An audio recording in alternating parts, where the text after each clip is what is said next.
पुराण, जिसका अर्थ है प्राचीन, भारत के महान कहानी भंडार है।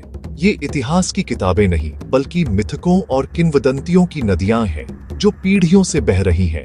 इन्होंने वेदों के मुश्किल विचारों को सबके लिए आसान बनाया।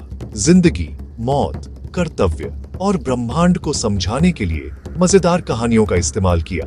परंपरागत रूप से 18 महापुराण हैं, जिनमें से हर एक देवी देवताओं, ब्रह्मांडीय चक्रों और राजवंशों का अपना एक संसार है, जैसे भागवत, शिव और विष्णु पुराण।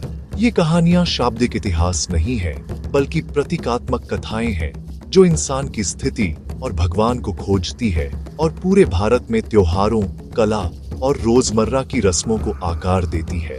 पुराण जीवित परंपराएं हैं जो हमेशा काम आने वाले रूपक देते हैं और लाखों लोगों को धर्म सही तरीके से जीने का तरीका समझने में मदद करते हैं। पुराणों के दिल में त्रिमूर्ति है, ब्रह्मा जो बनाने वाले हैं, विष्णु जो चलाने वाले हैं और शिव जो खत्म करने वाले हैं। ब्रह्मा की कम पूजा हमें याद दिलाती है कि सिर्फ बनाने से आदर नहीं मिलता। उनकी कहानियां हमें विनम्रता सिखाती हैं। विष्णु ब्रह्मांडीय व्यवस्था को बनाए रखते हैं। जब भी अराजकता बढ़ती है तो राम और कृष्ण जैसे अवतारों के रूप में आते हैं जो रक्षा और कृपा का प्रतीक हैं। शिव जो बदलने वाले हैं, ब्रह्मांड को खत्म करते हैं और फिर से बनाते हैं। उनका जंगली तपस्वी स्वभाव विनाश और आध्यात्मिक जागृति दोनों का प्रतीक है।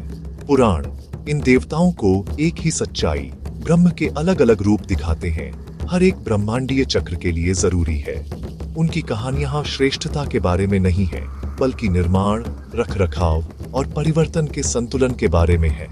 उनके मेल जोल से पुराण भगवान की एकता और विविधता को दिखाते हैं।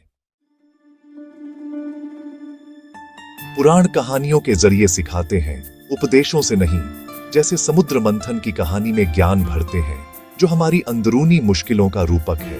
प्रहलाद और हिरण्यकश्यप की कहानी विश्वास बनाम अहंकार को खोजती है।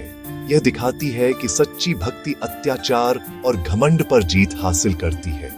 शिव और पार्वती का मिलन आध्यात्मिक वैराग्य और सांसारिक जुड़ाव के संतुलन का प्रतीक है।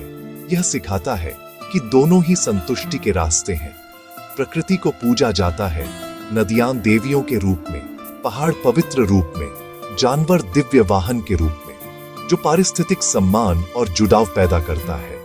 ये कहानियां जीवन और पर्यावरण के लिए श्रद्धा पैदा करती हैं। हमें याद दिलाती हैं कि हम एक पवित्र जाल का हिस्सा हैं, उसके मालिक नहीं। पुराणों का प्राचीन ज्ञान आज भी चौंकाने वाला प्रासंगिक है, जो व्यक्तिगत विकास और सामूहिक सद्भाव दोनों के लिए मार्गदर्शन देता है। उनके रूपक हमें जीवन की मुश्किलों से निपटने में मदद करते हैं, दर्शन को रोजमर्रा के अनुभव के साथ मिलाते हैं। हर कहानी में पुराण हमें अपने और दुनिया के बारे में गहरी सच्चाइयों को खोजने के लिए बुलाते हैं।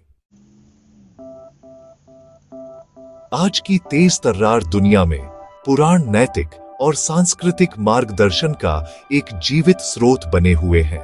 धर्म, कर्म और निस्वार्थ कर्म की उनकी कहानियां भौतिकवाद और व्यक्तिवाद के बीच एक नैतिक दिशा सूचक देती हैं।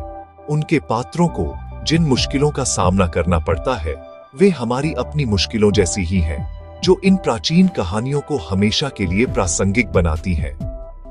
पुराण त्योहारों, नामों, कला और यहाँ तक कि लोकप्रिय मीडिया को भी आकार देते हैं, जो साझा कहानियों के जरिए भारत के अलग अलग लोगों को जोड़ते हैं।